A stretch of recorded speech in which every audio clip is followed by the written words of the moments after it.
Huduma number registration may be over here on Kenyan soil, but it still continues in the diaspora. The reason why Jeff Koinange is not to my left in studio, he's actually in the U.S. Capitol, Washington, D.C., monitoring the ongoing registration there that continues. Jeff, how has it been there? Of course, many Kenyans in the diaspora complaining about getting to D.C. from various parts of the U.S. and Mexico as well. But how has the exercise been going so far? That's right, Victoria. Now, the Huduma number registration deadline may have expired there in Kenya, but here in the U.S., it is literally just beginning. Now, picture this for a moment. The entire United States of America is the size of a third of Africa. Huge. Flying from New York to California takes about 5 hours. Now, here's the thing. There are only 3 Huduma centers here in the U.S. In New York, in Los Angeles, California, and here in the nation's capital, Washington, D.C. So Kenyans from across the U.S. have to make their way to either of these 3 points. But the Kenyan embassy here in the U.S. has said it will do all it can to go to the people, as many as it can, because it too has a deadline, and that deadline is June the 20th. It's down from the flag. Oh, there you go. It is early morning in the U.S. Capitol, and Kenyans from across the country have arrived at Kenya House to get their Huduma number. Isabella Kaburu flew 3 hours from Chicago, Illinois, where she's been living for the past 13 years working as a nurse.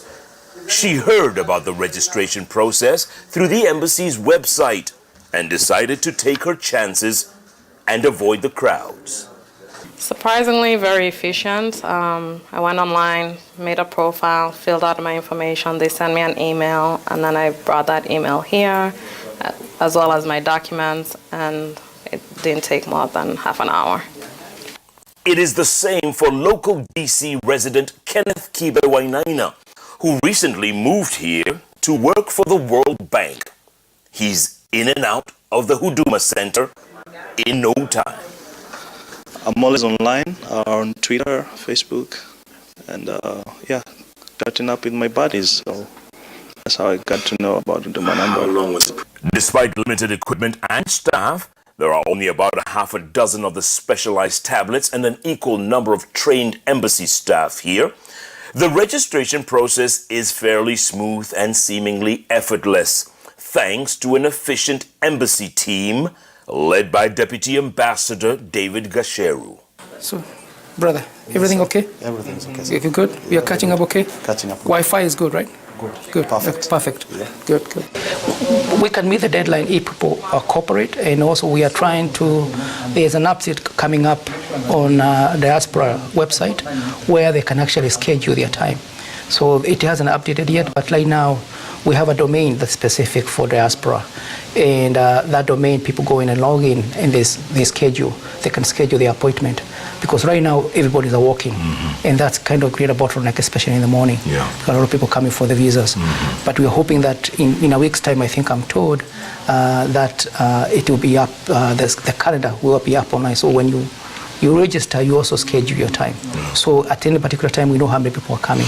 Outgoing Kenyan Ambassador Robinson Njeru pops in now and then to make sure there are no glitches. His is a mammoth task. He knows there are more than 350,000 Kenyans living and working in the U.S., and the deadline for this registration exercise is only weeks away. Really, there should be no need for any person to be skeptical about Huduma number. This is an important number as it links all the other 9 numbers together. So this is something, but you have seen the interest that the diaspora have. In fact, their main problem is how we can go around the states and cities so that we can give them this service. Because US is actually a continent, yes. It's not a country. But negative attitudes towards the Huduma number are not uncommon here. The skepticism and pessimism has been a daily debate on numerous Kenyan social media websites. Deputy Ambassador Gasheru says the controversies surrounding the Huduma number could not be further from the truth. It's unfortunate because it's among ourselves. Sometimes we Kenyans beat ourselves too much for no reason. This is a technology advancement that most Western countries, like the United States, would wish to have a universal indexation file. So a lot of this is skepticism, it's just lack of information. By the end of the day, our government will be able to give services because it will know its populations and the number of people. There are a lot of surveillance data we cannot have right now because everything we've done is predictive data right now. It's analytical.